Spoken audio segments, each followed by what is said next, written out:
Mahadev. Thank you. అందరికీ శివరాత్రి శుభాకాంక్షలు. నా పేరు సైదులు. మాది ఇబ్రాహీంపట్నం దగ్గర చిన్న విలేజ్. వెస్టీజ్లోకి రాకముందు నేను 2010లో డిగ్రీ అయిపోగొట్టి అంటే అట్లా అయిపోగొట్టి అంతే, పాస్ అయ్యి కాదు. సో ఇంటర్వ్యూ పోతే ఒక 6 సార్లు నన్ను రిజెక్ట్ చేసి వెళ్ళగొట్టారు. 7వ నేను బదిలాడితే నాకు జాబ్ వచ్చింది, మెడికల్ రిప్రజెంటేటివ్. అక్కడి నుంచి కొంచెం హార్డ్ వర్క్ చేస్తే సేల్స్ మేనేజర్గా తెలంగాణ రీజనల్ సేల్స్ మేనేజర్ వరకు నేను అక్కడ వెళ్ళగలిగిన. 50,000 రూపీస్ల శాలరీ. లాక్డౌన్ వచ్చినప్పుడు నా శాలరీ 50,000 నుంచి 15,000 పడిపోయినప్పుడు ఫైనాన్షియల్గా నేను ఆల్మోస్ట్ ఆన్ రోడ్ మీదకి వచ్చేసిన. ఇందాక ఎవరో సార్ చెప్తున్నట్టు నేను కూడా నా పిల్లలకు కావాల్సినటువంటి ఫుడ్ కూడా పెట్టే పొజిషన్లో లేని టైంలో ఇక్కడ నా దగ్గర నిలబడ్డటువంటి బాలం శ్రీనివాస్ సార్ నా డిగ్రీ క్లాస్మేటు. తను ఆల్రెడీ గవర్నమెంట్ జాబ్లో ఉండి నాకు బిజినెస్ పరిచయం చేయడం జరిగింది. పరిచయం చేసిన వెంటనే నేను ఇందులో సబ్బులు సరుకులు చూసి బిజినెస్లోకి రాబోద్ది కాలేదు. నాకు తెలంగాణ సేల్స్ మేనేజర్ కాబట్టి వెంటనే రాలేదు. ఒక 4 నెలలు నన్ను ఫాలో అప్ చేయడం వల్ల ఒక మీటింగ్ వెళ్ళి డైరెక్ట్ సెల్లింగ్ అంటే ఒరిజినల్ కాన్సెప్ట్ ఏంటిది, ప్రతి ఒక్క ఇండస్ట్రీలో మంచి చెడు రెండూ ఉన్నట్టుగానే డైరెక్ట్ సెల్లింగ్ ఇండస్ట్రీలో కూడా మంచి చెడు రెండూ ఉంటాయి. అందులో మంచి కంపెనీ వెస్టీజ్ అని అర్థమైన తర్వాత ఒక 6 నెలలు పార్ట్ టైం జర్నీ చేస్తూ నేను బిజినెస్ను ఇందులో ఉన్నటువంటి విషయాల్ని చాలా దగ్గర నేర్చుకున్నా. బట్ సంస్కారం మాత్రం మా ఎంఎస్ఆర్ గారు నేర్పడం జరిగింది.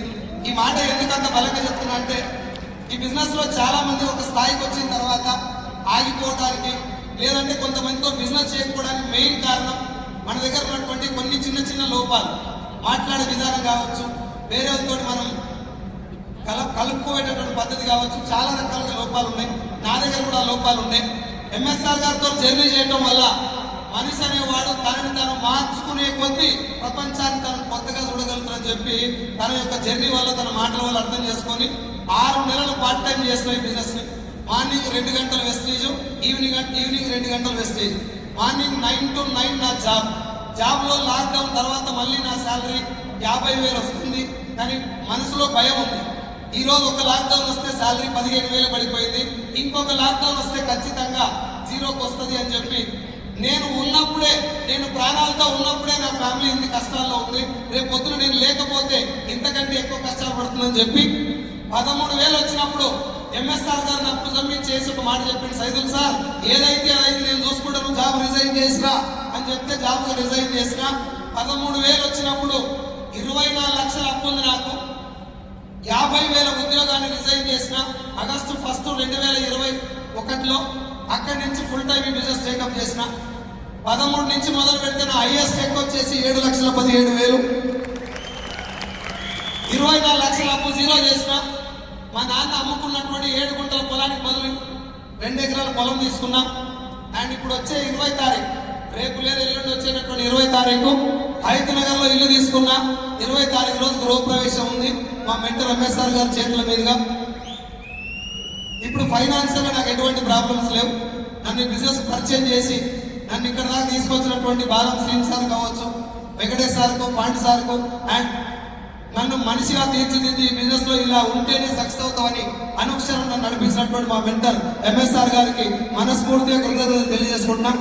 అండ్ ఫైనల్ గా మీ అందరికి ఒకసారి ఒక మాట చెప్పాలనుకుంటే ఏంటంటే, తెలంగాణ అంటే పోరాటాల పురిటి గడ్డ. ఎస్ఆర్లో ఒక దగ్గర కాదు, మీరు ఎక్కడైనా ఒక్క పేజీ తెరిచి చూడండి, ఒక్కొక్క చరిత్ర చూస్తే ఎంతగా నిలబడేటటువంటి చరిత్ర తెలంగాణది. అవునా?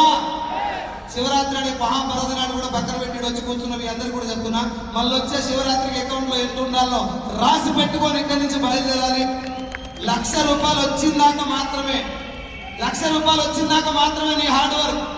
ఒక్కసారి 1,00,000 మీ ఇంటికి వచ్చిందంటే నీ నోట్లకెళ్ళి వచ్చే మాట మారుతుంది, నిన్ను పిలిచే పిలుపు మారుతుంది, నీకు ఇచ్చే ఛాయ్ కప్పు కాడికి వెళ్ళి మారుతుంది అని చెప్పి తెలియజేసుకుంటూ సెలవు తీసుకుంటున్నాను. Thank you so much.